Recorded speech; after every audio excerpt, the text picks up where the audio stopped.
There's time when Congress actually does get things right, especially when we work together. A good example of this was the bipartisan expansion and the extension of the Homebuyers tax credit. It helped to entice the first wave of much-needed homebuyers throughout the country. Nevada is number one in terms of foreclosures for the 38th month in a row. An estimated 70% or more of the homes in the state are underwater. Our average foreclosure filings are more than 4 times what the national average is. Yet there are positive signs because of the work of this committee. Nevada foreclosure activities decreased 7% from the previous month and down 30% from February of 2009. Similar improvements showed in many other areas around the country.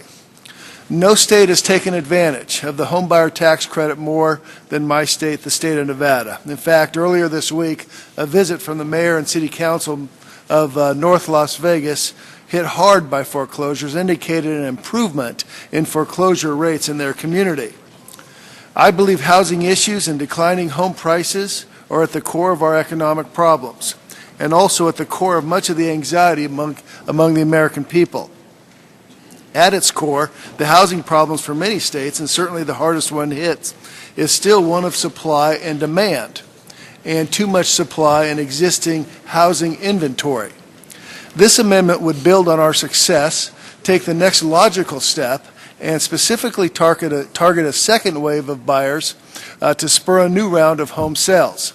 My amendment would eliminate capital gains on the first $50,000 or $100,000 for joint filers for non-principal residences that were located in high foreclosure areas, bought within 1 year of enactment of the bill, and were held for at least 2 years.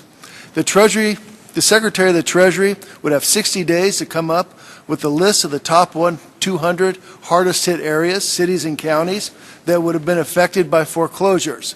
These high foreclosure areas, including at least one in every state, would draw investment into them to receive the relief of housing inventory glut, and no flipping would occur because of the time limits.